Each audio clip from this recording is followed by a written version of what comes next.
Welcome to Metaphysical Soul Speak, the podcast. I'm your host, Elena Fox.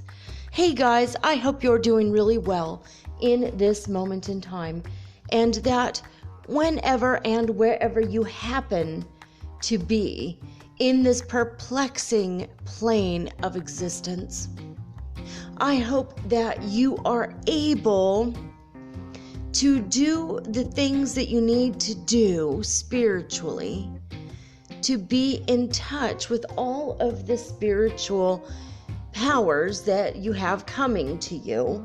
And the first one that usually opens up for people is the intuition. And part of the intuition is the third eye. Everyone seems to be so concerned with the third eye, and I have not talked about it in quite a long time. And I found an amazing post by Awoken Shit, all one word, on Instagram, Awoken Shit. This is 4 cool signs your third eye is opening. And I thought I'd just read it off real quick for you guys, and I'll let you determine whether or not you're doing right by your third eye. So the first cool sign that your third eye is opening is you think of people before they contact you. So that's a part of the intuition, and your third eye, it's a part of that. So say you're just doing whatever you're doing, you're at work, you're, filling out reports or doing whatever you do at work, making coffee, or I don't know, street sweeping. I don't know what you guys do for jobs. Ray, you're doing electrical things. Okay, great. That's about all I know. Megan, you're, doing your hotellery things. But that's what I assume is the French word for hoteling. Hotellerie. Hotellerie. Hotelier? I don't know. Sorry, I'm trying to be fancy. It's not working. Okay, let's move on. So you're doing whatever you're doing. You're going about your day, and all of a sudden somebody pops into your mind, and it's like your grandmother, and you haven't talked to your grandmother in like 2 weeks, and you just don't. You're like, that's weird. I'm like looking at these reports. It has nothing to do. I'm checking this couple in. I'm working on this electrical circuit board. Like, it has nothing to do with your grandma, and suddenly your grandma pops into your head. And the next day you might get a phone call or an email because, grandma's hip like that. Or maybe you'll get a card in the mail, or your mom will call and mention your grandmother. Oh, look who's coming for a visit, grandma. She wants to talk to you this weekend. It'll be something to do with your grandma, and you're like, whoa, that is actually a sign that your third eye is opening. Sometimes you'll think about somebody, and you think, I think I'm going to contact, my gal Vera. She calls me. Usually when I think about her, she'll call me within 48 hours. Now, I don't know if it's her thinking about me or me thinking about her. Maybe I think about her and then she thinks about me and then calls me. I don't know why, but usually she's always in my mind right before she calls me. And she lives in Las Vegas. She's a really kick-ass real estate agent there. In case any of you need a house in Vegas, she's the one. She'll have your back for sure. But anyway, but always this is happening to me. This is always happening. My mom always contacted me when I had a guy over. I think that was a form of a third eye opening. Every time I'm in a compromising position, The phone would ring. It's like, oh shit, it's my mother. She had the worst timing, or I guess the best timing if you're a mother trying to prevent your daughter from having an unwanted pregnancy. I mean, maybe that's part of the mother's intuition, as they call it. Anyway, on our list, the second one is you talk about things before they happen, then notice after. That's exactly what you talked about.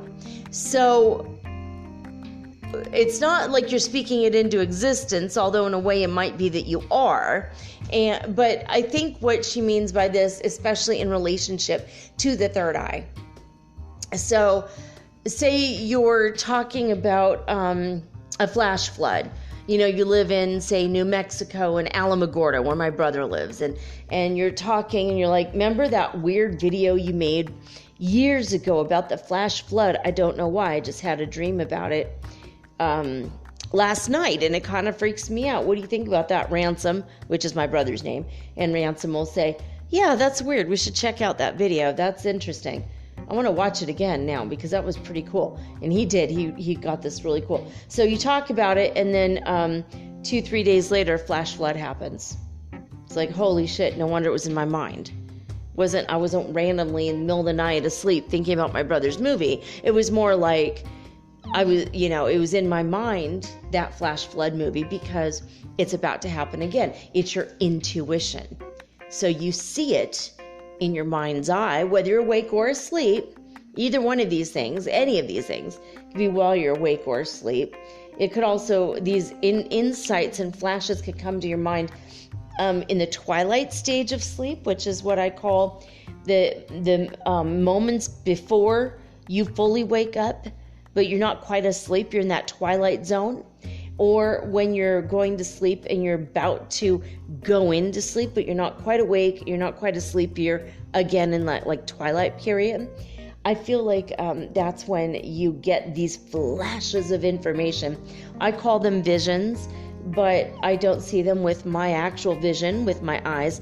I see them in my third eye, in my mind's eye, is what they call your pineal gland, because it used to be a third eye. Back, I don't know how long ago, but we had opening.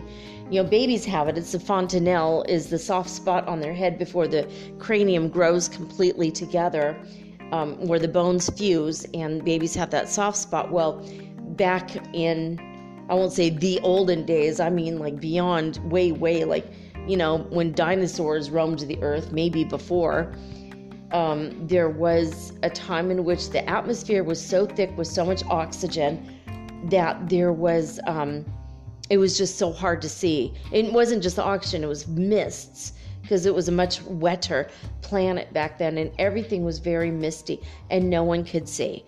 And humans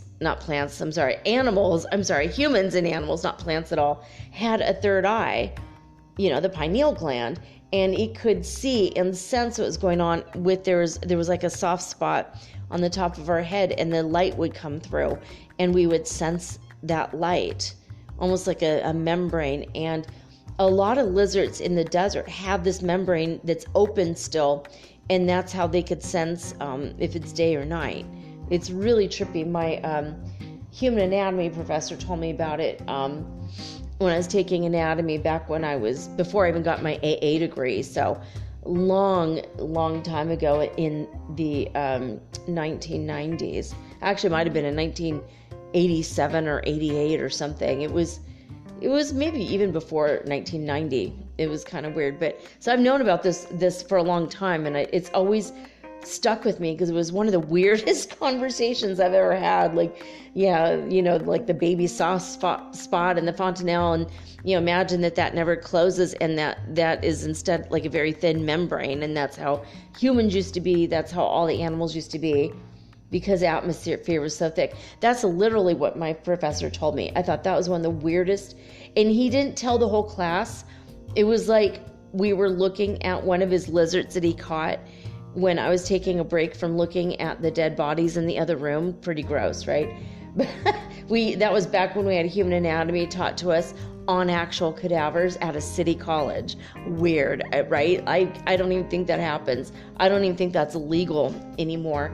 This was a long time ago, late 80s, early 90s, whatever. But totally weird that we had that to sense. And our pineal glands are not as active as they used to be. But these are some of the ideas. So the third one on her list is you attract miracles every day. And I think when your third eye is open and you start to see things that other people miss. I was thinking about my twin flame a few nights ago, and I reached out to him via telepathy, and he came to me. He actually astral projected to me, and he put his arms around me. And I was like, whoa, he's never astral projected to me. I could almost make out his ethereal body outline. It was really crazy. And usually it's more like mental, we have our mental bodies, like we mentally meet in the middle, But this time he had his spirit body was with me. And he put his arms around me, and I felt it. It was like really intense. And so the next day I was watching one of the insane episodes of The Crazy Ex-Girlfriend, and I paused it. Someone wrote me a message. I wanted to read it, so I paused the show, and in her hair was his initials. And I was like, that's really freaking weird. Well, it was during one of the song and dance numbers, so below it there was all these musical notes, and it said dream ghost.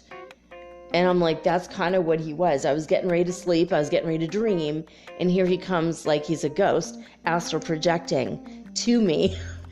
It was so, I'm like, and here's his initials in her hair. I'm like, this is really freaking weird. And I even sent it to a couple of people, and they're like, yeah, I could totally see it. That's so strange. So that's a kind of a miracle. I mean, it's like a minor miracle, obviously, but if I had not noticed it, if I had not been able to put the things together, and your intuition becomes more crisp and clearer, and you could see and line up all of the coincidences and the signs and the symbols and the way in which the universe is speaking to you, comes to you in a much more obvious way, and you could see all of these things with a greater clarity. It's a clarity of purpose and vision, and that spiritual connections, they just pop out everywhere at you. Whereas maybe before you opened your third eye, you would never look up into the sky, but now you're looking everywhere for signs, and you look up, and now there's like a 7 in the sky, like a cloud that's shaped like the number 7, and you're like, I was just wondering how long, how many days it's going to be before, I hear from my child or whatever. You look up in the sky, 7. Oh, okay. It's going to be 7 days. Or I wonder at what time, I'm going to get, a phone call from someone, and then you look up and it says a 2 in the sky, and you're like, damn, that's weird. Or you'll be thinking about something like this. You ask a question that has to do with numbers. You can ask the universe, and then with your third eye open, you're going to be able to see easily all of those synchronicities all around you. So you're walking down the street, and someone's wearing a shirt with the number 2 on it. You're like, okay, they're going to call me at 2 o'clock today. And then you might turn on the radio, and they say, at 2 o'clock today, the president will be giving a speech on blah, blah, blah. And then you'll, maybe you walk up to a street, say you're walking down the street, and it has that countdown for when you have to stop to allow the cars to go, and you stop right in the corner, right, and look up right when it says 2. Like all this stuff will just show up in your, you show up to work, and someone will say, your 2 o'clock meeting canceled. And you're like, well, that's good, because so-and-so's going to call me at 2 o'clock anyway, and then 2 o'clock rolls around and that person calls you. You're like, bam, my third eye is open, baby. That's pretty cool. So that's another one. But that's another idea or a way in which you can consider that a miracle. But another miracle is just seeing like 222 or 777 or 444 or 144. every single day, for weeks. Like I've been seeing 13 all over the place. For me, that means death, transformation, and rebirth. And that's me. I'm the Archangel Death. My counterpart is the Archangel of, new life.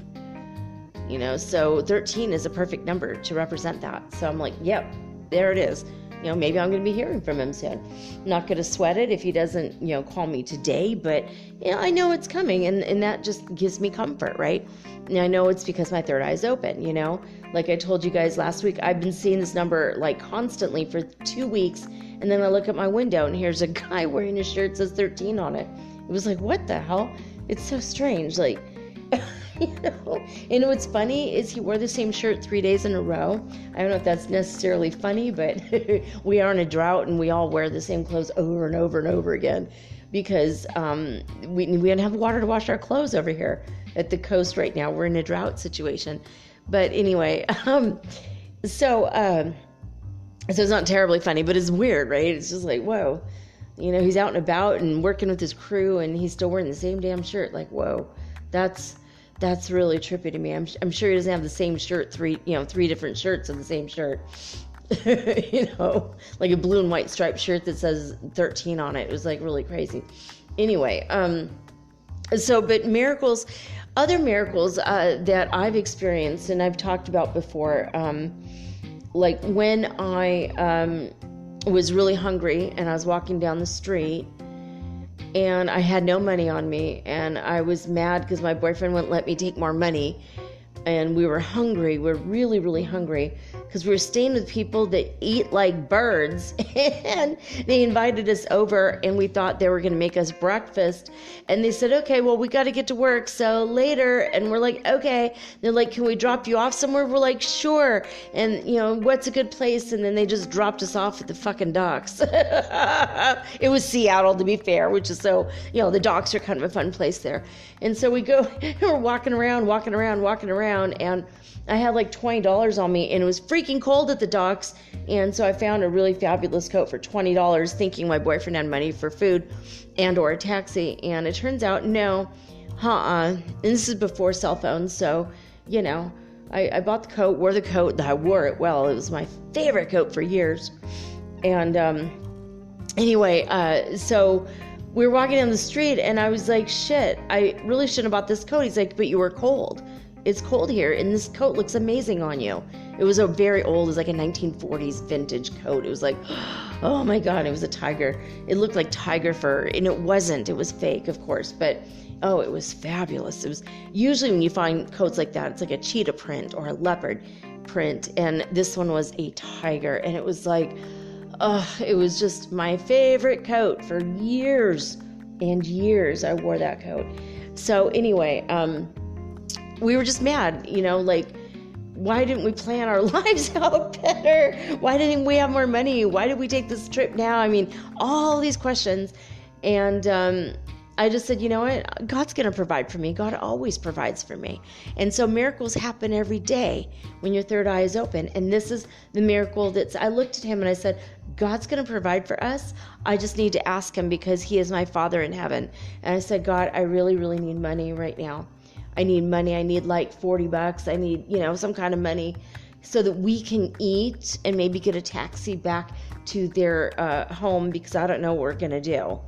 Or I think at that time, did we even have a car? I think they might have dropped us off, or I don't even know what happened. Maybe they dropped us off and picked us up, or I thought we had a car, but then we didn't. I don't know. I honestly don't remember what the hell happened to the car. And I have a couple different memories about it because I've been hopping timelines like like a son of a gun for like 2 weeks. I've hopped up more than 25 times now. God's telling me, was it more than 26, more than 27, more than 28? 28. So 3 times since yesterday. I've hopped up 3 different timelines. It's like I wonder if my house is still on the market again. So anyway, I just so I told him God's going to provide for me. Let's just keep walking. And I asked, and I said, if you want to pray, and I don't think he believed me, but I've done shit like this to him before, so he did pray with me. And as we're walking down the street, there was $40 on the sidewalk randomly. Looked around, not a soul in sight. No one dropped it. It was just randomly paired. I'm like, well, we better spend it before it disappears. God provides, God takes away. I mean, let's go. And we walked one extra block, and we found this place that had egg rolls, and it was it was the Chinatown part of Seattle, and Atlas restaurant, which I talked about, I don't know, maybe a couple months ago, but this was a miracle, and it happened. And we ordered, let's try the egg roll. We don't want to spend all the money because we're going to need some of this money to get home. And thank you, God, for providing gas money. And the egg rolls were 75 cents, and they're like massive burritos. They were huge. And we each had 2 of them. And that like supplied our food for the whole rest of the day. It was amazing. And that was a miracle. And I attract that miracle because I had my third eye open, and my intuition told me, ask God, pray to God. It's going to be provided for you. Boom. That's just the way it is. Miracles occur every day. You want a job. You're looking for a job.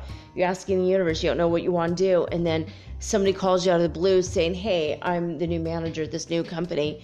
And, we have this fabulous job available. And you actually have all the skills. You don't even need to interview because I'm the boss. If you're interested, boom, you want to get hired. That's a miracle that would happen. That's an example of a miracle that could happen. Another miracle, like several times, I've mentioned this a couple times, several times this happened to me over the course of my life when I'm in a car, whether I'm driving or not, and the car just suddenly won't start. And I pray to God and I give energy to the engine like Reiki, and boom, bada boom, bada bang. Suddenly it works. And it shouldn't, but it does. That's a miracle that would occur when your third eye is open. So, another, just attracting miracles every day. Like every day has miracles available. And I think that you're not able to see them as miracles with that spiritual clarity of vision unless your third eye is open. So anyway, the fourth and final cool sign that your third eye is opening by awoken shit is this. Number 4. Things that seem bad at first work out in your favor. And I have to say I agree with that. Things that seem bad at first work out in your favor. I believe this because I've had so many situations that I just thought were super, super bad, super sketchy, super scary, and then suddenly that led to something else. It always leads to something else. Like, it really works out in my favor, and I'm so grateful. Knock on wood, it continues to do so. Like, for example, when I went a month ago to Quito, and I was trying to I was trying to apply for my permanent residency, and I did not have an appointment because the internet wasn't working, or their website wasn't working, and I couldn't make an appointment. And I'm like, what the hell? I don't have an appointment, and I don't know what to do about the fact that I don't have an appointment. But but it's expiring soon. And my friend said, you need to go to the office and apply. And I'm like, shit, so I did. $150 later, just with the travel and the food and I can't believe I spent so much money on this just to go get a freaking appointment. But I did. I went over there, and I get there, and I'm like lying my way through the first guard, the second guard, get to the third guard, and he saw right through me. I'm like, damn it, they saved the best for last, and he bested me. And but what worked in my favor is there happened to be a Venezuelano standing there that spoke English, and he said he has an appointment and he's going to put in a good word for me, and he knows the people in the office, and he's going to tell them that I'm here and tell them that what my predicament is, that like my visa expires in like a few days, and I there's nothing I could do except apply right now or get an appointment, but I need to make sure I'm in that window where I'm not going to be in trouble with the government, so it was just like totally a miracle. And then what was even more of a miracle is 2 years ago I met the people in that office. 2 years ago. Now this year I show up with a mask covering over half my face, And they were asking me about my son. That's a miracle. It all worked out in my favor. They said, oh yeah, here's all the things you need. And they gave me everything I needed. They gave me 100% amazing advice that I don't know if they would go out of their way to help other people like that, but it all worked out in my favor, even though it seemed really bad. I was like, they can easily say, no, you don't have an appointment. You don't have time to make one. It's over. You're out of here. You're deported. But so I was scared. I get there and it was like, it all worked out in my favor. I was so grateful. And the lawyer that's helping me, that works for the government, she is so awesome, and the supervisor, he's really awesome. Like everybody there, they're really, really cool people. So, and other people there, like even the guards, I recognized them. They were there 2 years ago. It's like, it's a pretty consistent bunch, like they don't just have a high turnover rate. It's a hard job because there's so many people wanting to get in the country and stay legally. But at the same time, the people are so great. They make that office is amazing. So I was just so grateful, right? So that's an example of how, like, it's a bad situation. You think the worst possible thing is going to happen. And then all of a sudden the universe flips it on you. And it's like, whoa, this was an actual miracle. And I believe that these are not only signs of your third eye opening, but they're also signs of your being on the correct spiritual path for you. And one of the first things that does happen is your third eye will open.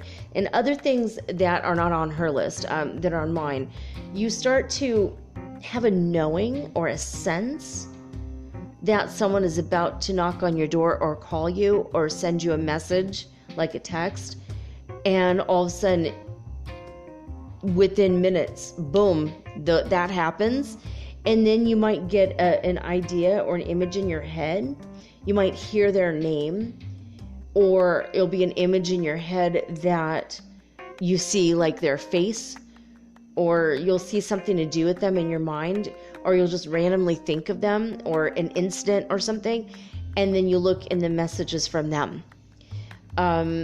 If you've ever seen Nanny and the Professor, which most of you probably have not, it was a very old sitcom on, I think in the mid 60s. And then when I saw it in the 70s, it was already like a rerun in the afternoons on, just on like not a non-major network TV station when I was growing up. And my cousin Gina was always like, we have to watch Nanny and the Professor. It's her favorite show.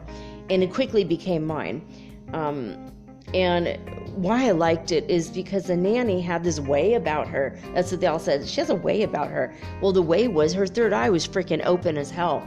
And you could find reruns of the show on YouTube. So years ago, I looked it up and I was looking at it and I was being all nostalgic. It's such a good show. And she's the nanny. There's a professor and he's in the university. He's all for women's lib. He's like a really cool person. I like him because he's a gentle and sweet soul, and he's got a couple sons, and they have like a dog. It's just like a normal family, but his wife died, and so he hired the nanny to help out with the boys because he's a university professor. He's always gone, and he's always busy, and so I think that's his profession.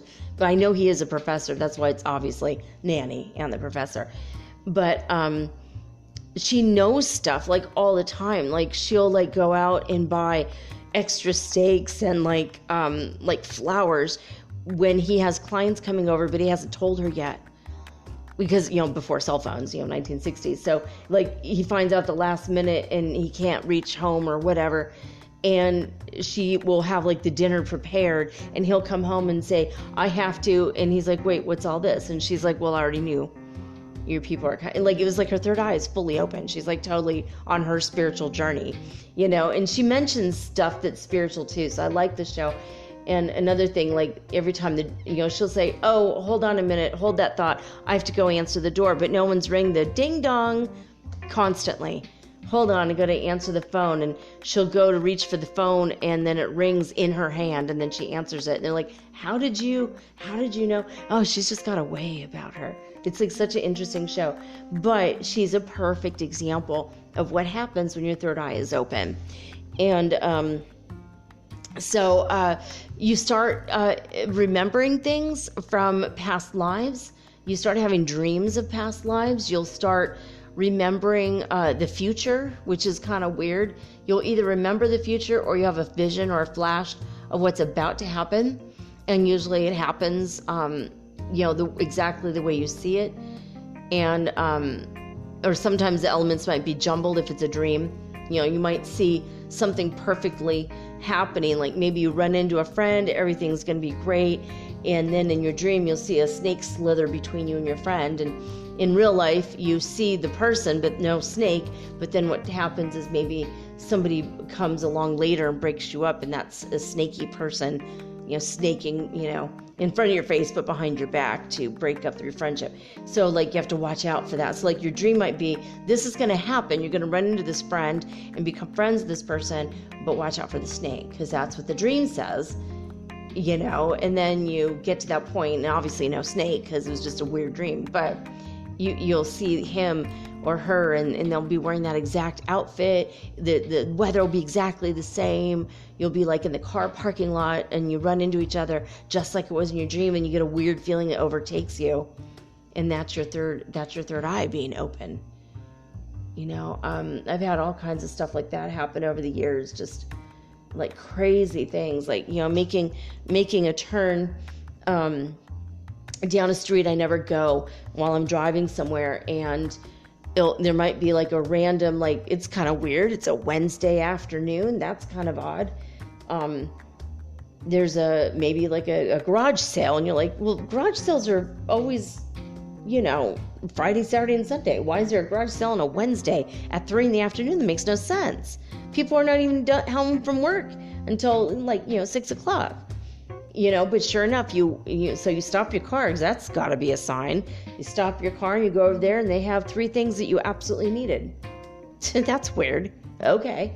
And it just happens to cost the amount of money that's in your purse or your backpack.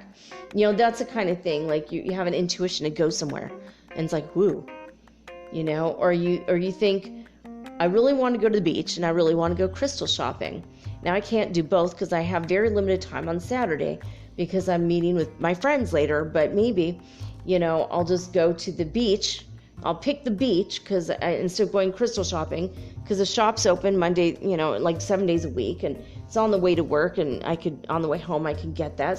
So you think, something along the lines of, I'm going to go to the beach and I'll do the crystal shop later, maybe on Tuesday. So Saturday, I'll just go to the beach for 2 hours. And so you go to the boardwalk at the beach, and you're walking around, and there's a person selling the amethyst heart crystal that you had in your mind this whole time. So you don't need to go to the other place, because you went to the place where your heart guided you to. Your third eye, your intuition said, go to the beach. And you get there, and there's a crystal you wanted all along. So these are the kinds of miracles that will happen when you are in tune and your third eye is open. And when you're on the correct spiritual path, these things start falling into place like clockwork. I mean, you get so many messages, and it's like you're almost bombarded with constant messages. For me, it's like if I decide randomly to play a song, there might be a phrase or word in the song, and boom, there it is. And, speaking of phrases that I've been bombarded with lately, first contact is a phrase that I have been bombarded with for the past, I would say, 72 hours. First contact. I keep hearing it, people saying it, it's been in memes. I keep hearing it. It's like first contact. And when I see it, it's not always about extraterrestrials. It's about other things. It's about random things. But I keep thinking first contact. It could be first contact with my twin flame. It could be first contact with I don't know what. But it's very, very strange. And that I keep getting that phrase. If you guys have heard that lately or seen it a lot lately, I want you to let me know. But I'm going to channel Ashtar Sherhan. Ashtar Sherhan, am I connected to you? Because I connected with him earlier. I don't feel like I'm connected with him right now, but I am. I just asked. He says, I'll be with you in a little bit. Okay, fine. Okay, good. He's apparently very busy. Maybe busy because they're getting ready to have first contact with us. I'd love to meet the Pleiadians. What about you guys? Anyway, Archangel Barachiel, who's a friend of mine, he's incarnate right now. He has, he told me, and I think I might have mentioned it yesterday, he told me that there was and what's weird, okay, he told me this thing that happened to him. And then an hour later, I was going to bed, and I look out the window, and I saw the same frickin' thing. Exactly the same frickin' thing. And I think it might be that we're being prepared for first contact. And what I saw is exactly what he saw, so I'm going to describe it from my perspective. I was in the bathroom. I was washing my hands, throwing a little bit of water on my face before I go to lay down in bed, and I look out my teeny tiny bedroom window, and the only thing I can actually see is part of the sky and this one tree that's over in the soccer field about 2 blocks away. And I looked at the sky. Looked weird. It looked like there was red plasma floating in the sky, which there was, because we had gotten some kind of something going on. I don't know, cosmic radiation or something, but there was extra red plasma that I could see. I don't always see plasma clear, but lately I have been. That's another sign your third eye is opening, when you're able to see the plasma of the 5th dimension. So I looked, and I was thinking, that's strange, that red plasma, and it was kind of purpley too, so it was a couple different vibes coming at us. And then all of a sudden, out of nowhere, and this is the weirdest thing, this shape, I can only describe it as a shape. It was turquoise. It was almost an ethereal turquoise color that wasn't any color that is normal. It's not a normal color. I don't know. It was turquoise, but it was from glowing from within. And it was it was almost like it was whiter, white light inside the turquoise, making it brighter in the middle, but it was all turquoise. And it was ethereal, beautiful color turquoise. And it was a shape, almost could have been a Merkaba, right? It just looked like a little bit, it had a strange shape, not quite it wasn't quite like a Star of David type shape like a Merkaba is, but a polygon of some sort, 6-sided maybe.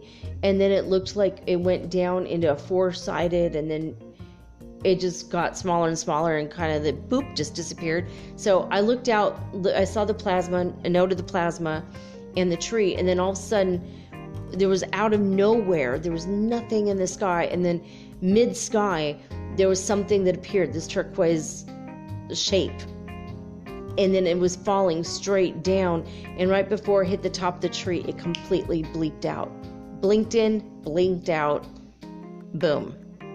And I was and it was so bright, and it was whoa, that's really, really trippy. I have no idea what the hell that was. It fell from the sky, but it was light. What is that? It's got to have been, I asked God, and what I got was it was a Pleiadian, like a personal Pleiadian craft. I'm not sure. I'm going to ask Ashtar tonight. This is exactly what Archangel Barachiel, what he saw, and he's in Ohio, and I'm in Ecuador. So if any of you guys saw this, I want to know about it. Write me, DM me at Mermaid Girl 888 on Instagram. It's so trippy. I don't know what the hell it was exactly. I'm going to ask him tonight, see what he has to say for himself, and hopefully we'll figure it out. So, okay. We had a power out here for about an hour. Maybe it's 10 minutes. It felt like an hour. I think it was 20 minutes, honestly, maybe even less.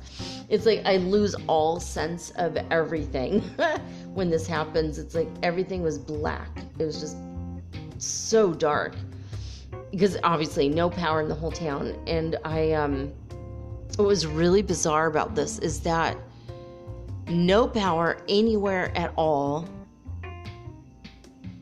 and my internet was off, but the show I was watching had queued up, so I was still able to watch TV for a few minutes. I'm like, well, that's good.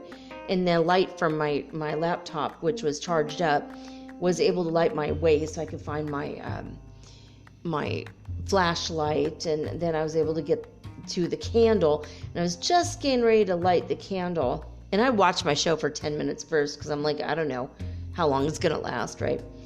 It was probably only 15 minutes without power, but it was a scary 15 minutes for me because I was like, oh God, I don't want to be in this house without power. And anyway, I was getting ready to light the candle, and then the lights came back on, and I was like, oh my God. But what was really weird is that we have no power, and the internet went out, obviously. And then all of a sudden the internet came back, but we still had no power. And I had the internet for a good 10 minutes before the power came back on, and that makes no sense. I'm going to ask the landlord. Maybe he has a generator. If he has a power generator for his house, then maybe that would make sense. But other than that, that was freaking weird. I don't know why that is. There have been weird glitches in the Matrix, and that's just only the latest one. Anyway, I wanted to tell you that I ended yesterday's first half of the show. I finished it at 3:33 a.m. and I finished the second. Finished the whole show. I published it at 5:55 a.m. my time. So for angel numbers, for those of you keeping track, 333 and 555. So there we go. All right, spaceweather.com. Let's go here and see what we've got. Solar wind speed right now, it's died down a little bit since yesterday, 453.9 kilometers per second. And it said that we did get a magnetic filament from the sun's northern hemisphere had erupted, and the resulting CME will pass by on August 1st. So, I don't know, when's that? 30 days, have September, April, June, and November, all the rest of 31. Okay, so in 2 days, or 3 days, yeah. So, okay, but they say they have confirmed it should not hit Earth. Okay, fine, never mind. Sorry, I mentioned it. Never mind, Nincamente. Nothing here to see, folks, literally. Okay, the sun is currently blank, no sunspots. The thing that just sent out, it's not going to hit us. Let's see. Solar cycle 25 obviously is still underway. We've gone down by 0.1% of the neutron count. So even cosmic radiation levels are down. Solar wind speed is down. We're not even being bombarded by anything right now. And there are also no large coronal holes on the Earth side of the sun. So things are pretty quiet right now, which is good because we've been emotionally through the ringer lately. The All-Sky Fireball Network from NASA's All-Sky cameras that scan the skies above the United States for meteoritic fireballs discovered today there were 11 fireballs. 6 were sporadic, 3 were Perseids, 2 were Southern Delta Aquarids. And that is it. So, disclosurenews.it had 2 big spikes to report. The first one was 35 hertz frequency, and the second was 59 hertz frequency. That's from Italy, disclosurenews.it. They're reporting on the Schumann Resonance every day, and they have a really, really pretty graph. And I like their graph. And unfortunately, and HeartMath has a cool graph because there's 6 different cities, but unfortunately right now the data is temporarily unavailable, sadly enough. So that's it for the introduction. I'm going to take a quick break and take care of my allergies. As you can tell, suddenly I'm having an allergy attack. So when I come back, I'm going to be channeling Ashtar Sherhan from the Pleiadians right after this. And I just looked and it was 43:33, so there we go again. 333, guys. For those of you looking it up, the angel numbers are with you. All right, be right back.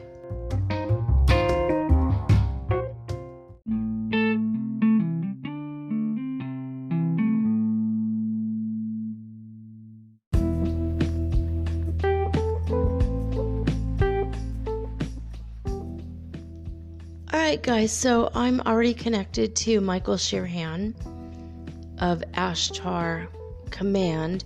Some people call him Ashtar Sherhan.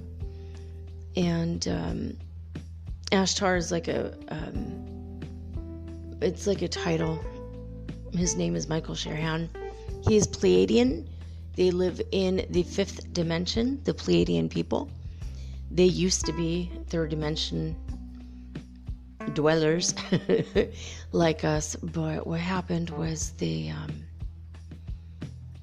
as they died off and then they got reincarnated, they moved from the 3rd to the 5th dimension in that way. They didn't go through a physical transformational process like what we're doing. In fact, what earthlings are experiencing, us humans here on Earth are experiencing, like whether or not we're original humans, original angels, original star seeds, like we came from another planet, no matter, as long as you're here, it doesn't matter where you're originating. If you're here right now, and especially if you're listening to this right now, you're definitely on an ascension path. And ascension means we are becoming less dense and we're raising our vibrations higher and higher and higher. We keep getting bombarded with light, cosmic light, plasma, gamma ray bursts, etc., from the cosmic radiation around us, as well as the sun itself, as well as the Pleiadians also, and other beings from other dimensions. They're always sending us tons of energy lately to help us lighten our load, becoming enlightened, meaning we're being bombarded with light, most of which we cannot see with our physical eyes, but we can feel it. Those are the ascension symptoms that I went over yesterday for you guys. Like ringing in the ears and feeling hot spots all over your body and aches and pains and muscle stiffness, cramping, diarrhea, bloating, digestive disorders, sinus issues, especially tinnitus is the biggest one. So all these things that are happening to us, it's when our DNA is being changed and shifted, and we are losing electrons and protons in our body, I think. Literally, I think that's what's happening. We're literally becoming less dense like matter, and we are becoming more ethereal. And it's so slow that we barely notice it. We just notice the symptoms. But one of the most recent ones is we're just less hungry. We don't want to eat as much food. Now, I don't know if it's always going to be this way. Today, I ate a little bit more than I normally do. But I don't know if it's always going to be this way or not, but it's one of the more recent symptoms. Anyway, so all this stuff is happening to us, and the, people call them extraterrestrials or aliens, because they're alien to our world. But really and truly, the Pleiadians are not a people that are alien or foreign necessarily to our world. In fact, they've been interacting with our world for thousands of years. In fact, if you have in your family crest any birds, then you most likely have Pleiadian DNA.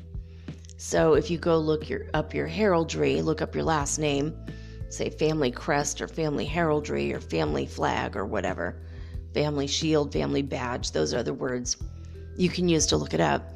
Just in a typical internet search, you'll find out based on the creatures in your badge what DNA you have from extraterrestrials. And they settled here for a while. The Lyrans came and the Pleiadians, and so we have DNA from various sources. And so the Pleiadians, if you have Pleiadians, I think that's the birds. I think that's what that is. Anyway, so they've been around for a long, long time. They made things on our planet. according to Cryon channel, the group, ethereal group channeled by Lee Carroll, the Pleiadians are responsible for creating Easter Island with all the heads on the island, the giant heads carvings. Apparently that's a Pleiadians, or at least they were there and they might have helped with that. So very interesting. Like, there's a lot of strange stuff about the Pleiadians and their interaction with our world. But anyway, we're going to get into it in a second, but I wanted to give you a little bit of information about them in case you don't know. In the sky, if we look in our sky from our perspective, there is a group of 7 planets. We call them the 7 sisters. When you're actually there in that part of the universe, there's actually a lot more than 7 stars and bunches and bunches of planets. It's not just one planet, but a grouping of planets, I believe, that the Pleiadians come from. We call that cluster of stars a Pleiadians, and I think it's their own name for it. Yeah, Ashtar, it's your hand saying yes, it is. It's their name that they brought to us. That's where we got the name.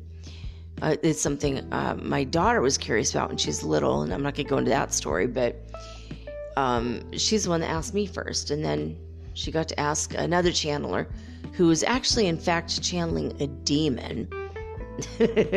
So, and she was direct channeling, and that's one big, huge, fat reason why I do not do direct channeling. I use telepathy, clairvoyance, all my clairsenses.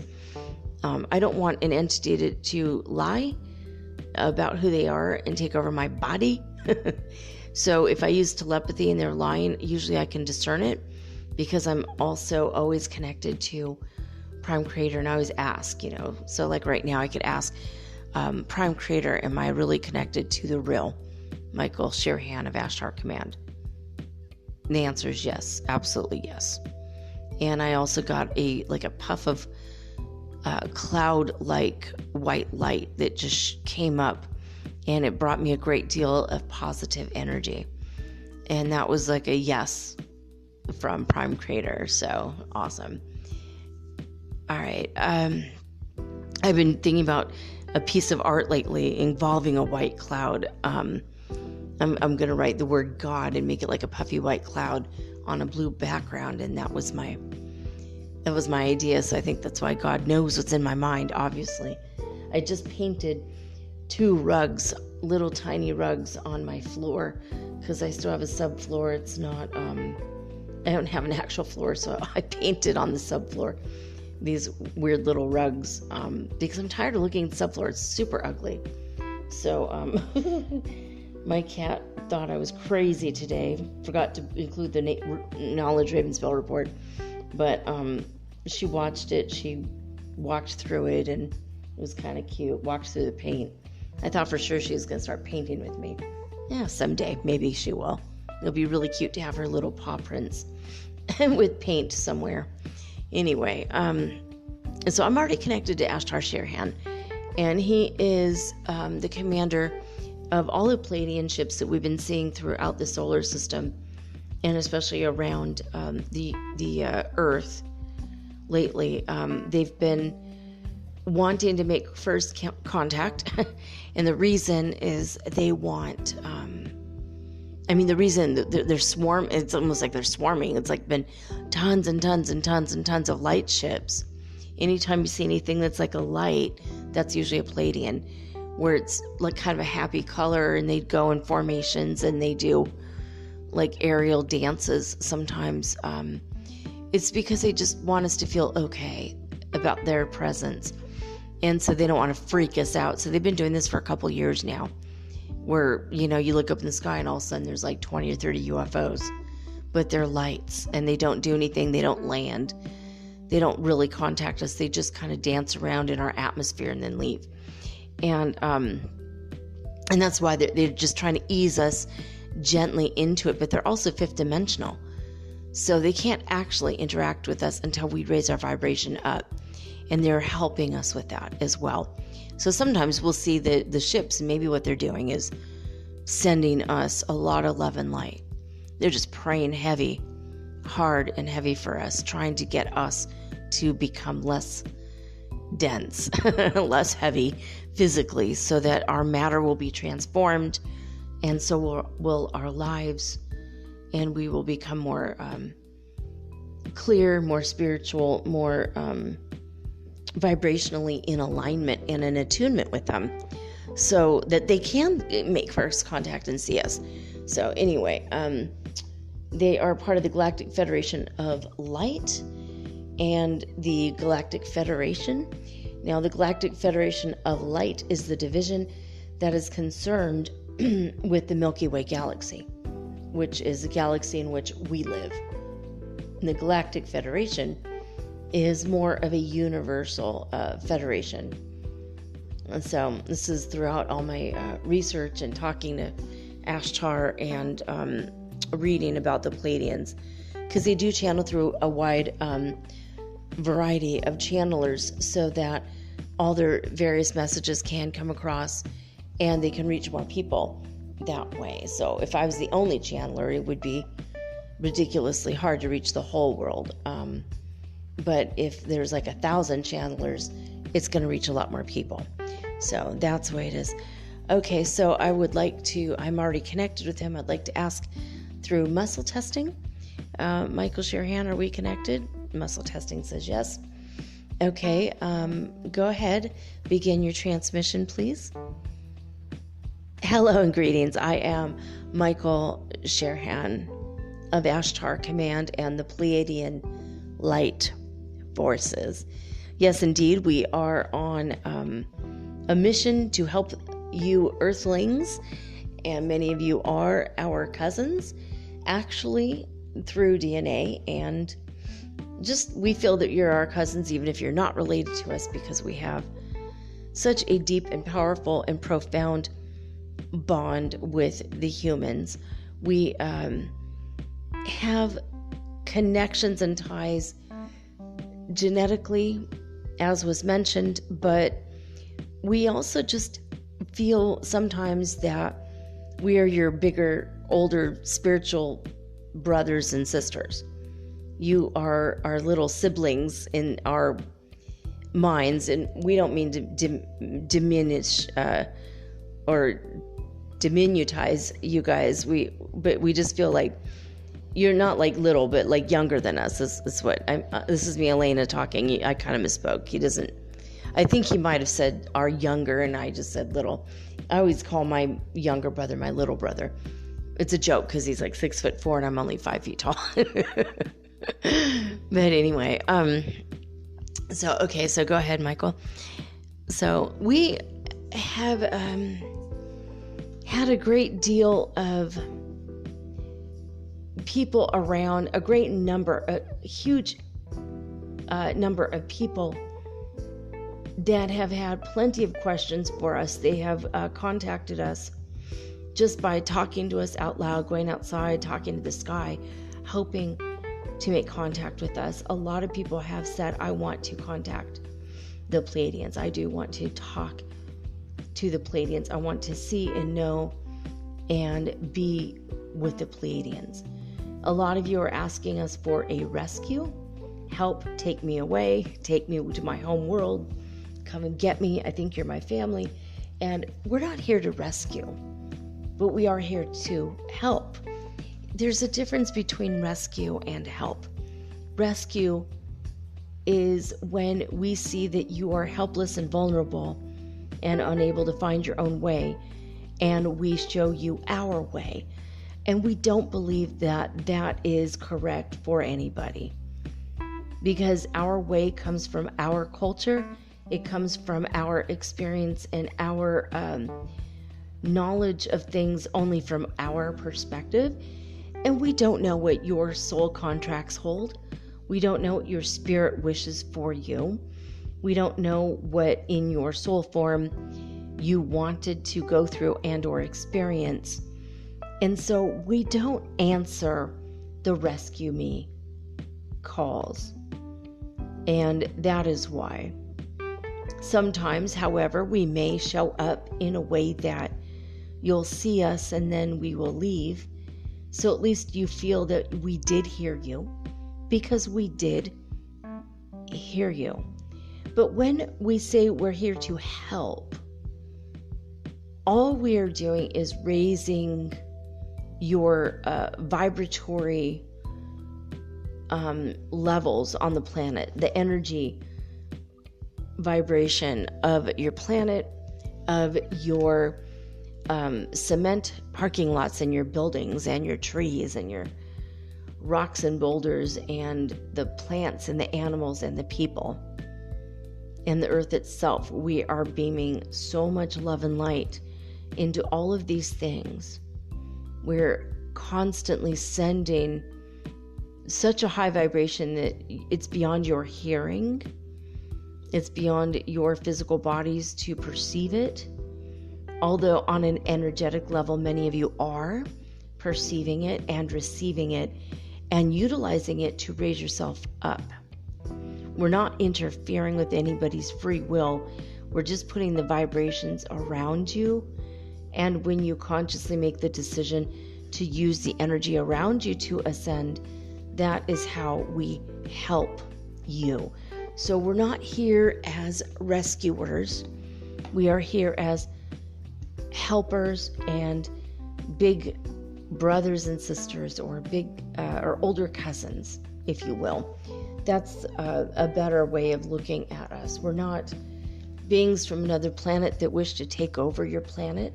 If that was the case, we would have done so centuries ago, before it got so polluted and so bad.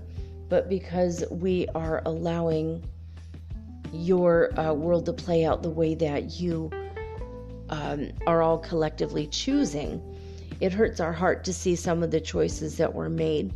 And a lot of the choices were not necessarily made, but they were not addressed.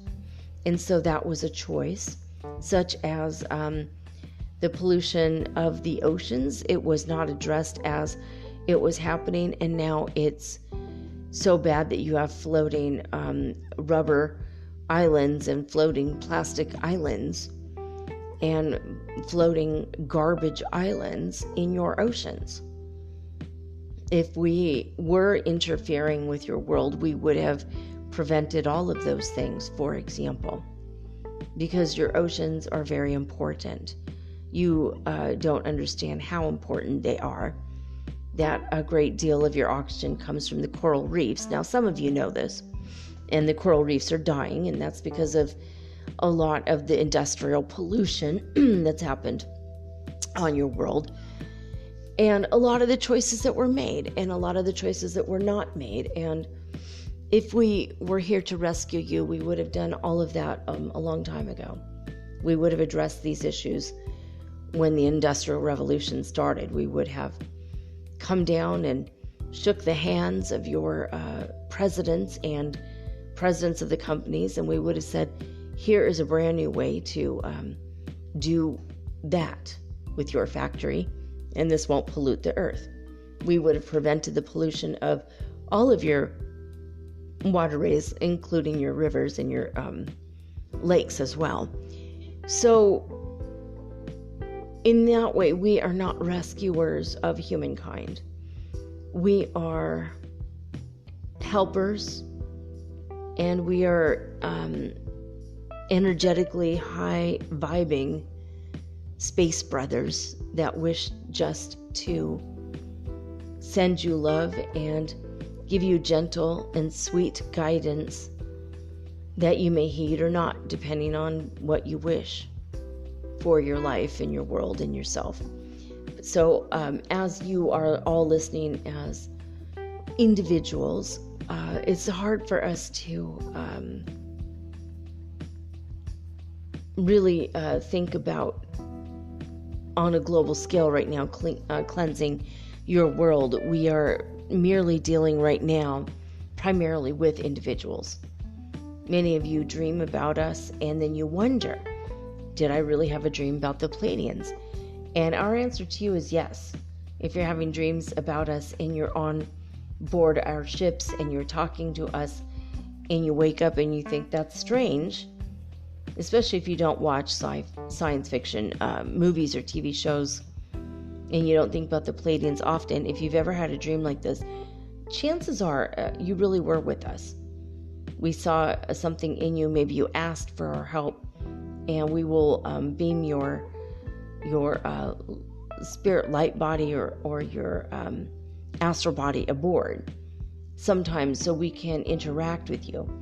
Many times what we do is we give kind of like the equivalent of a vitamin B shot to your spirit. It's not actually a mineral or a vitamin, though. It's just an energetic influx.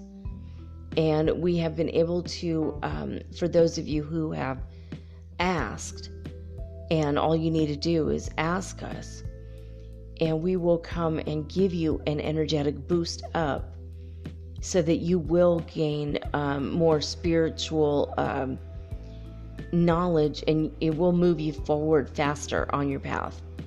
We have been given permission from the Prime Creator to do this because it's a part of the necessary growth needed to take place on your world in order for the ascension to happen. And it seems from many of your perspectives that this is well overdue. And why is it taking so long already? And how come we're not already there yet? And we have also gotten this question so much that we wanted to address it, because it's a process. It took our world 500 years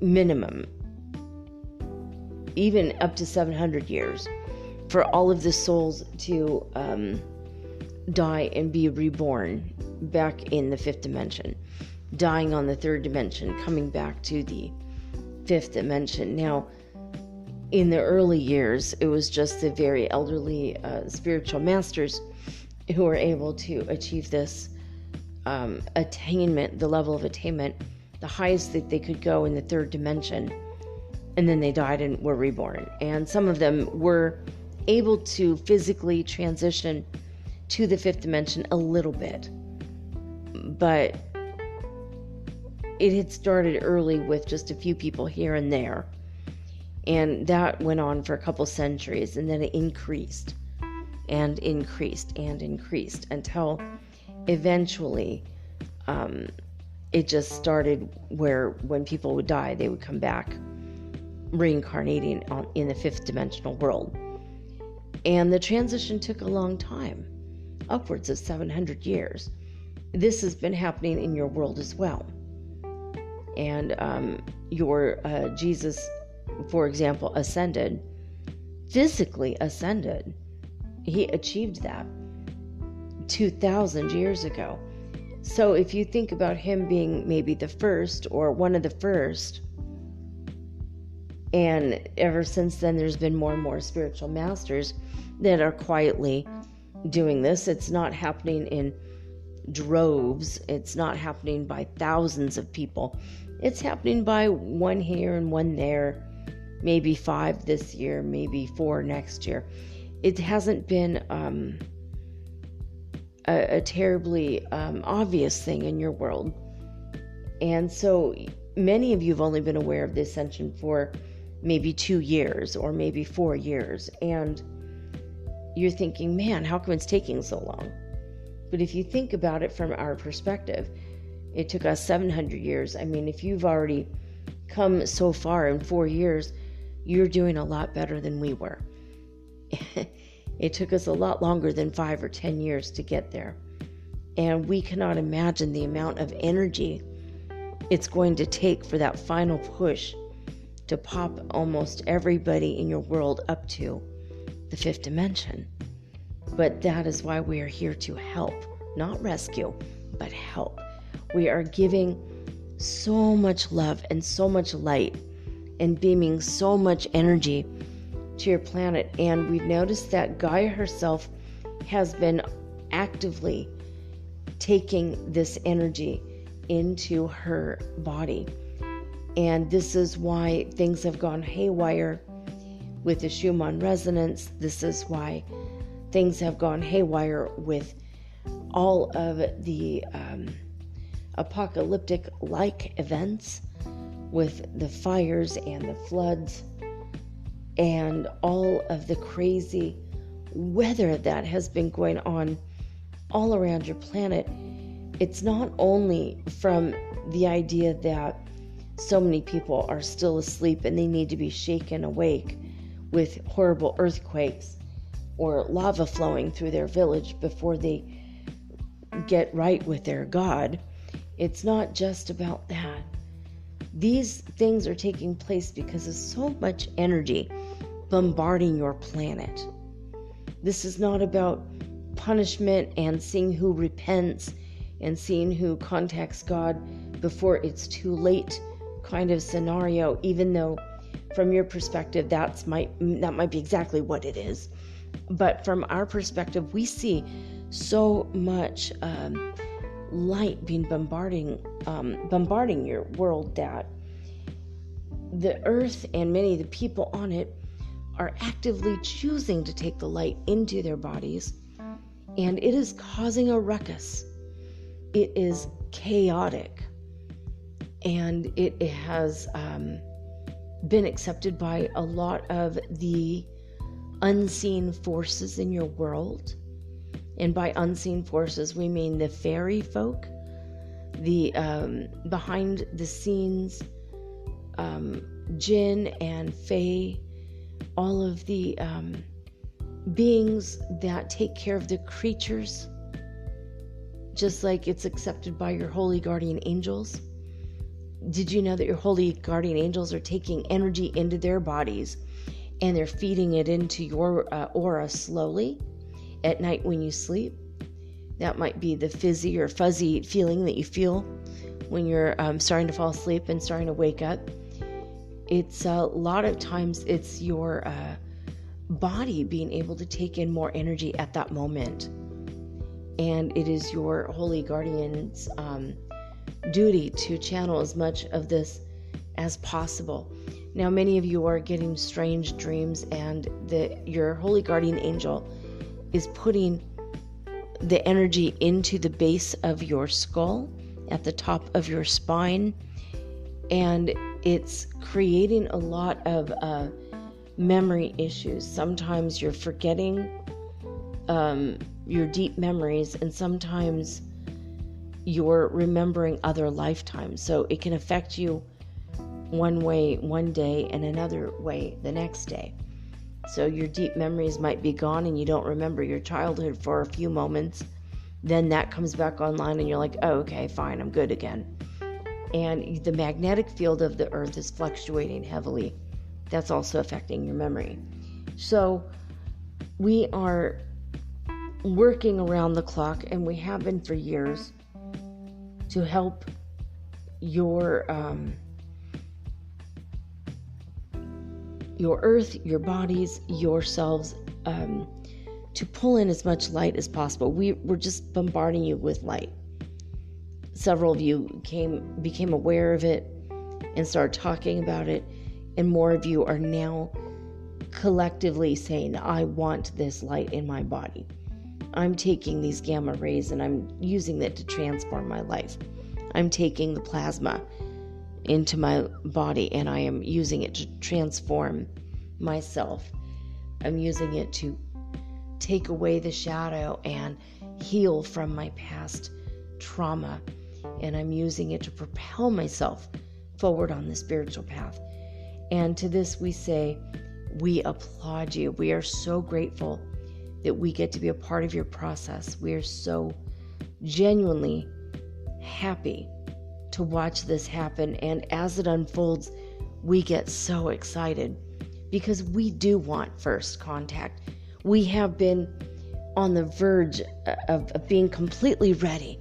We are ready for first contact, and we're waiting for humanity to be ready for first contact. We do what we like to call the spot checks when we are floating above the skies and there's so many of us, and then we just turn on our lights and we lower the vibration so that in the 3D world you can see us. And we just want you to know we're here. We're not abandoning you. We are your big brothers, your big sisters, your big cousins, however you want to look look at us. We are here, and we're showing you our lights because that's how we feel about you. It is a symbol of our love and our willingness to freely give of our time and attention to help you ascend into the next dimension and become a part, finally, of the Galactic Federation of Light.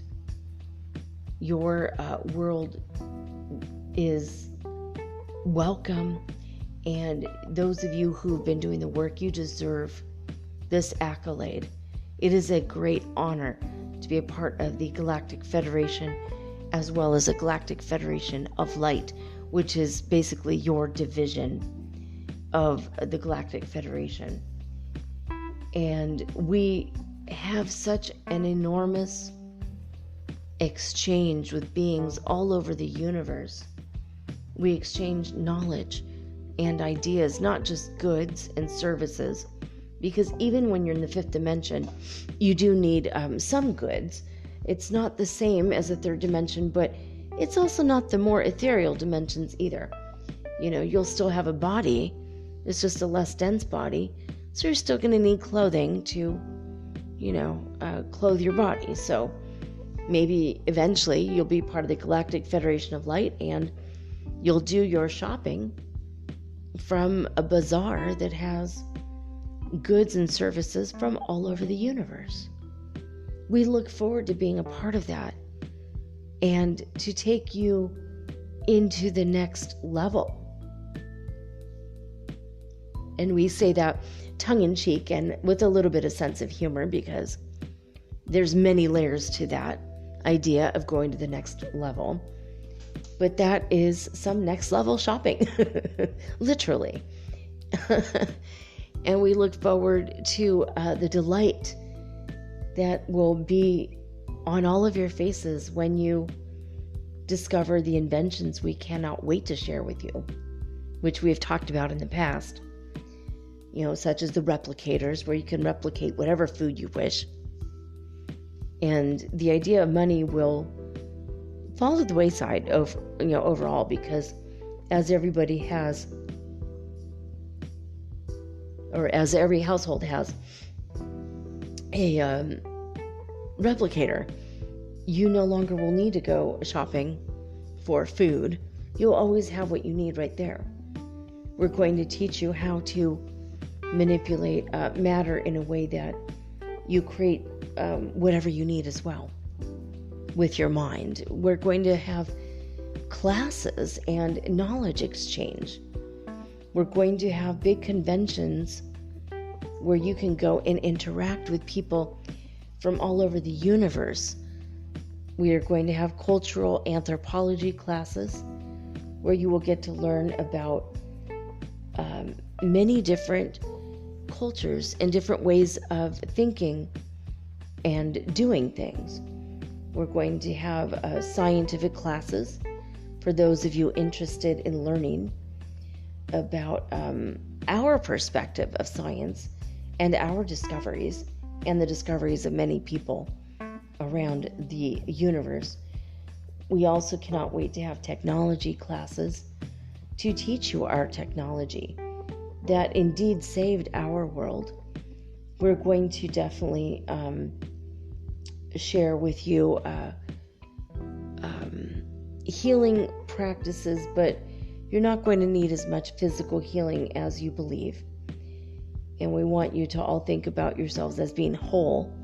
That's how you can hop up to the fifth dimension as well. You no longer need healing, even though your physical bodies might currently need healing, and we don't discourage you from looking at physical options because you're not there yet.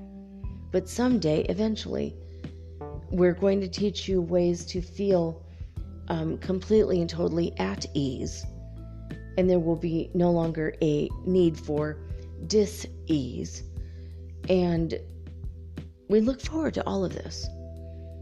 We're thinking about teaching language classes so you can talk with people from other parts of the universe, but at the same time, your telepathy is coming online. And when you telepath with another being, you hear their answer in your language, and they hear your answer to them in their own language.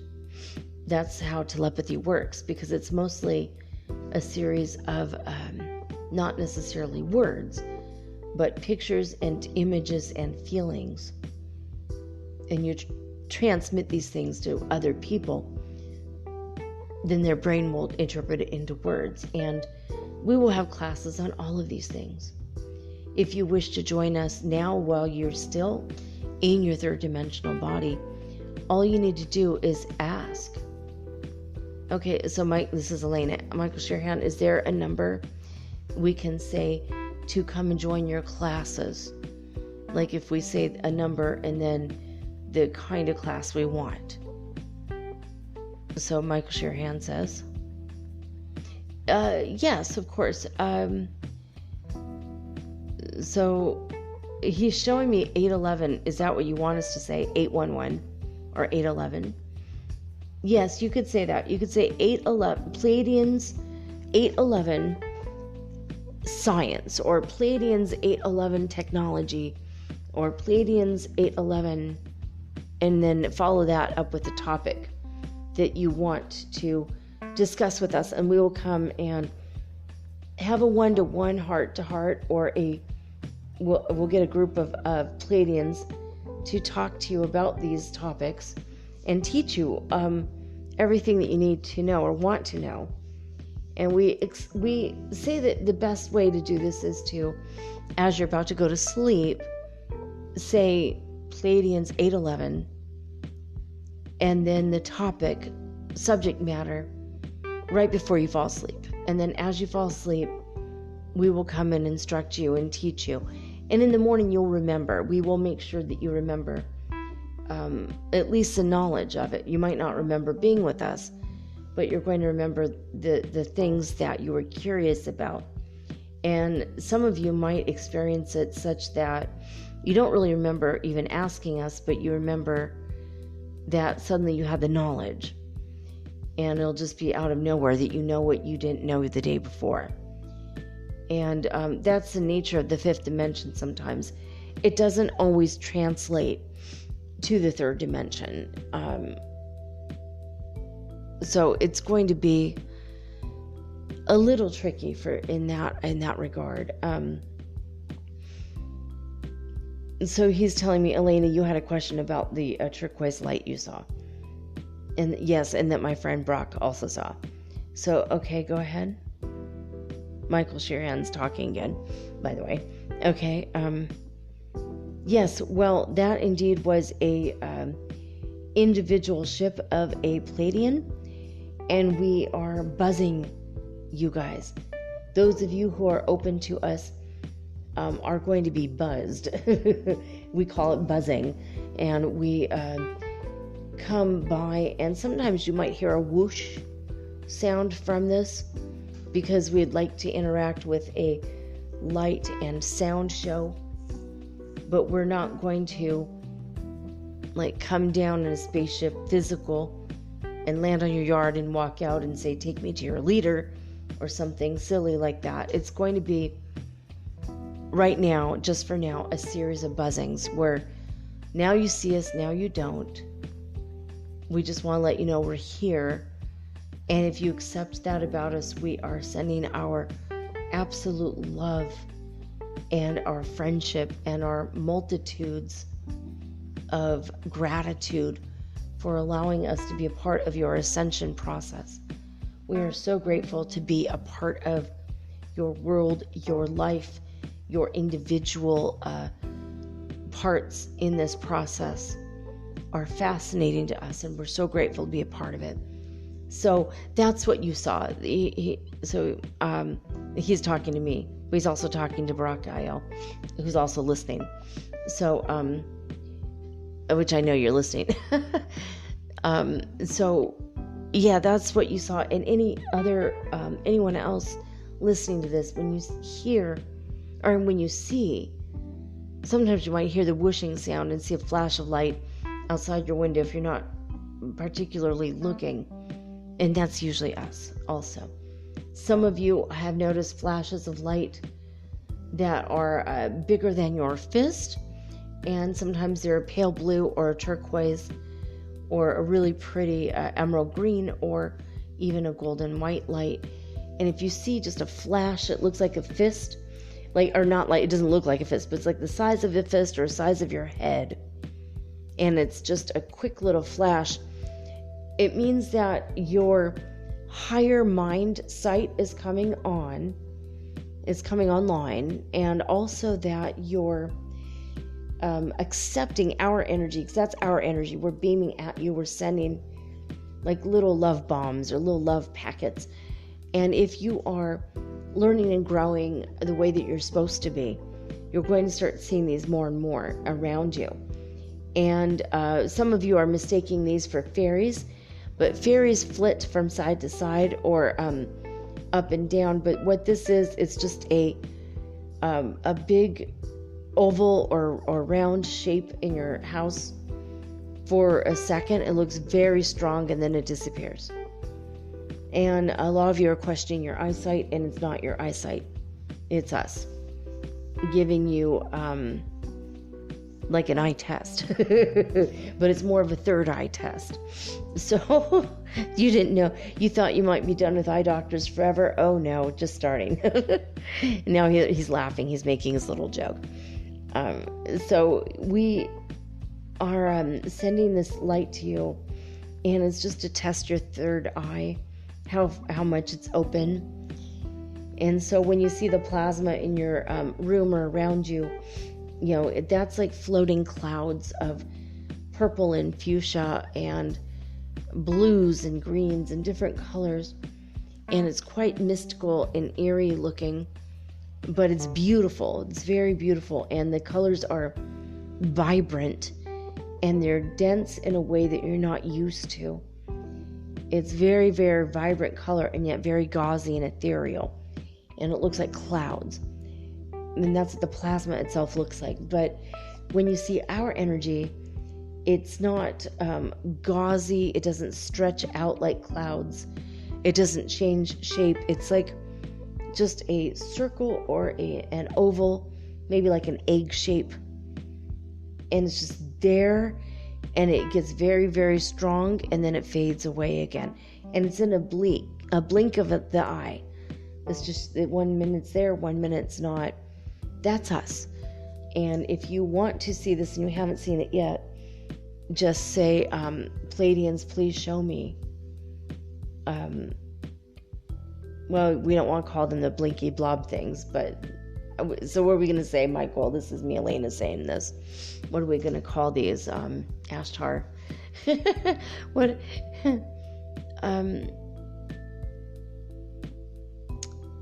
Saying you could say with 7-11, like just show like you're willing to take in the energy from us, the energy information we're sending, the light, and their light codes, there's downloads. It's not just light only, it's packets of information embedded in the light like a computer has files.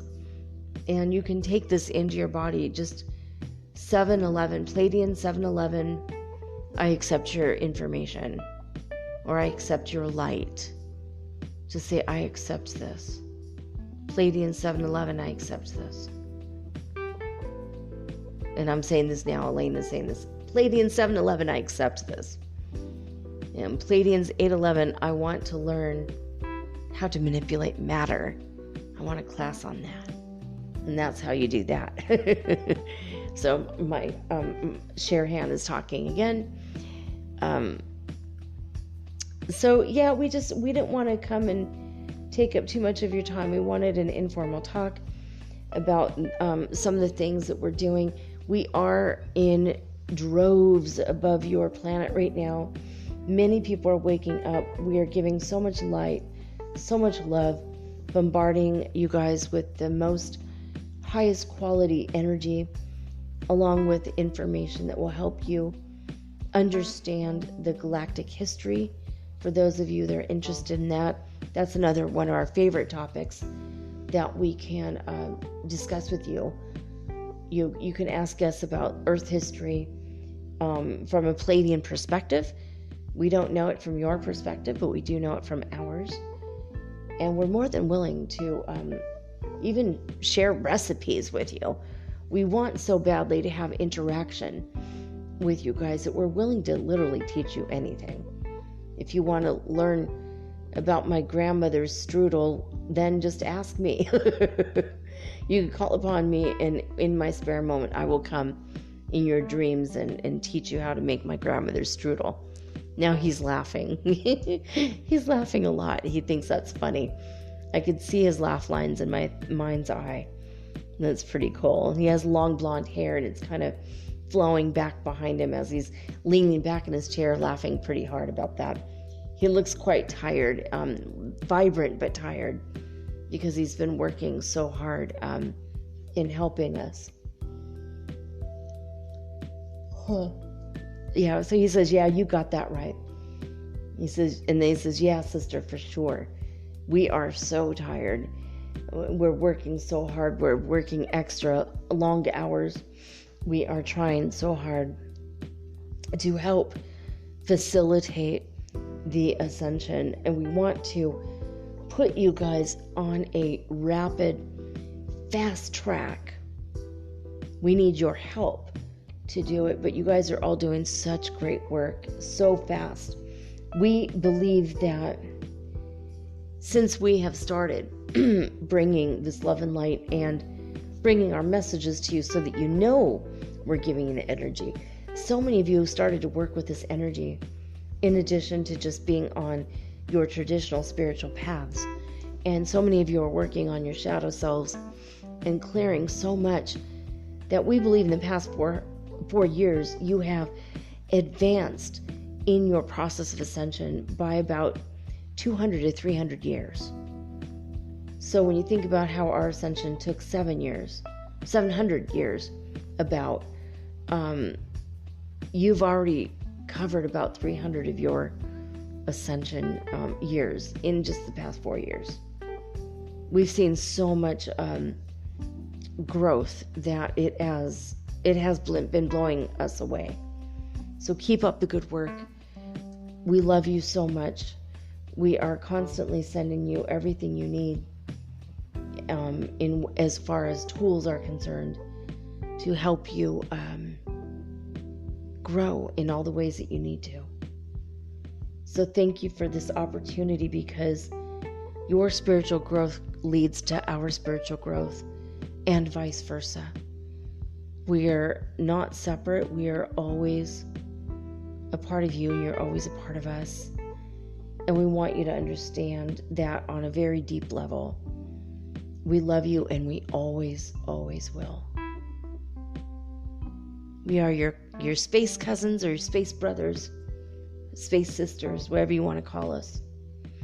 And we are here for you. So don't hesitate, not even for a second, to ask, because our entire purpose of living right now is to help raise and lift your world and your solar system into the next highest octave. So thank you for allowing us to help you.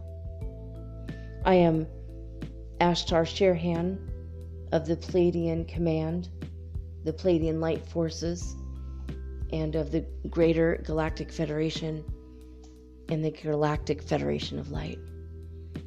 It is a pleasure to serve all of you and to interact with all of you. So, with the God in me, I bow to the God in you. I ask that we are all blessed, and I send you extra love and light and blessings forever. And he's bowing to me, I'm bowing to him. And that's it. End transmission. All right, guys, there you have it. I hope you've enjoyed this episode of Metaphysical Soul Speak, the podcast. And if so, if you'd feel like leaving me an iTunes review, I could really use the help.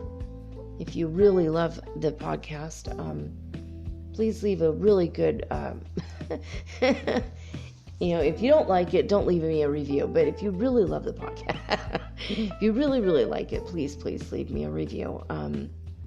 I need to boost the ratings so I could boost the amount of listeners. So there you have it. What else? I am open to readings for those of you who would like for me to channel God for you. You know, you're worthy of that. You have a right, a natural born right to talk to your Creator.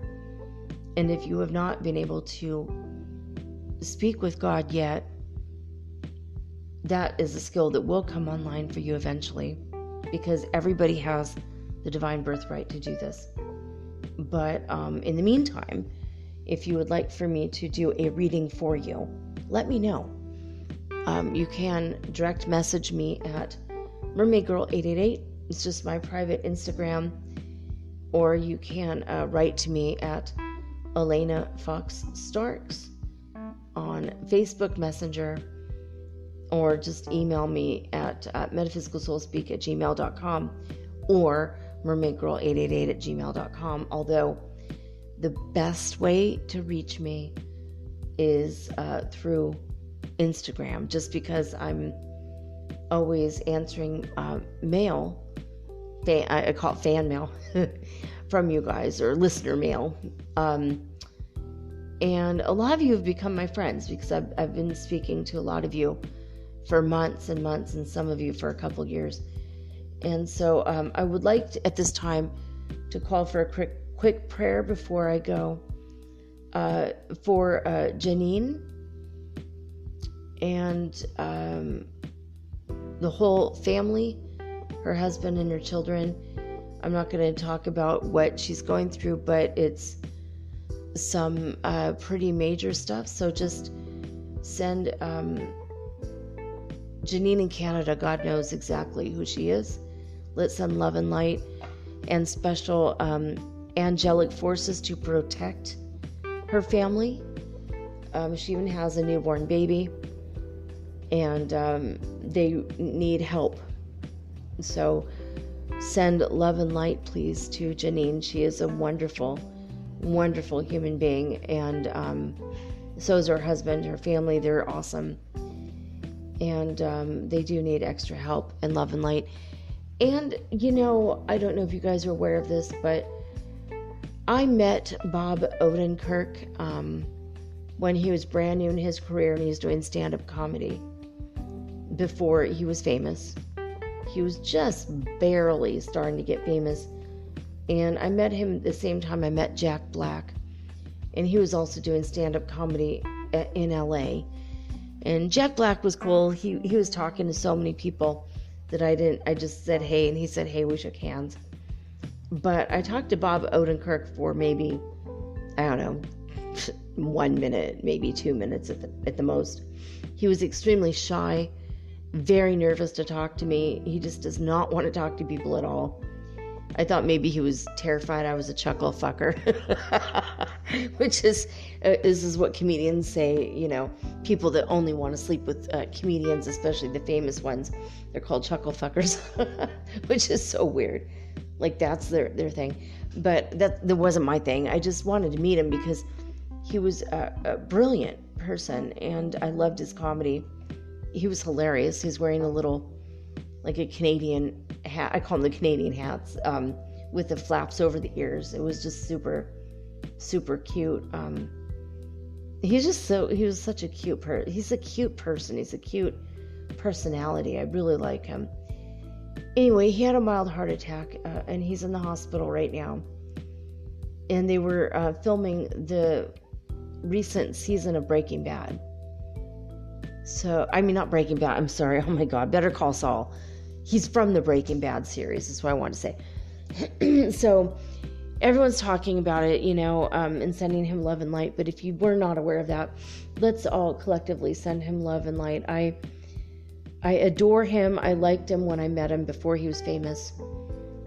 And I love him dearly. He's like such a good actor, and he's so freaking talented, and he's so freaking funny.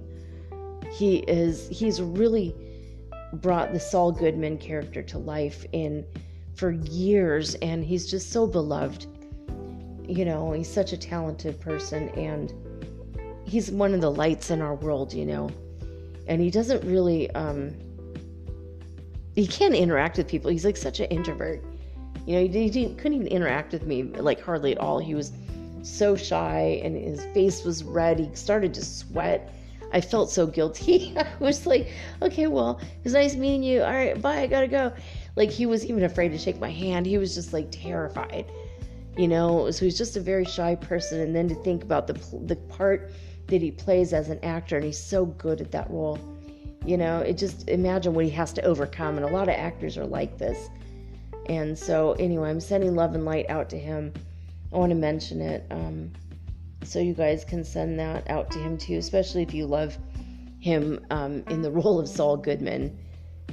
He's a pretty cool person. So anyway, that's it for now. I just looked and it was 55:44, so of course it was. And oh my God, I'm late. It's 4:20 a.m. For what? Well, for what. So time to hit the bong and go to sleep. All right. I love you guys. I love each and every one of you so much. And thank you for participating in this collective spiritual journey with me and your fellow light workers and way showers and spiritual warriors and star seeds and archangels and humans. I'm so happy to be a part of this collective right now, and I'm grateful that we are on the spiritual journey together. So thank you. Thank you for doing the work, because you're making a huge difference. So that's it. I'll be back tomorrow with all unique and original programming, just like always. Tomorrow is the Earth Changes Report and the weekly Weird World News. I always look forward to doing that. So hopefully we will get some really good weird news tomorrow. But that's it for now. I am signing off with love and light and the high vibes of the holy fifth dimension. Until next time, guys, peace.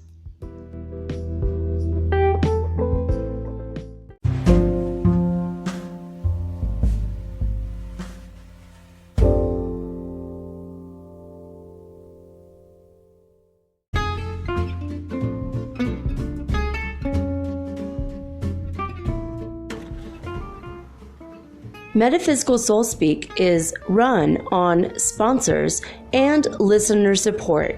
This means listeners like you. If you are so inclined to support my efforts and my little podcast, please visit me at anchor.fm/metaphysical and pledge an amount of your choosing today. Thank you.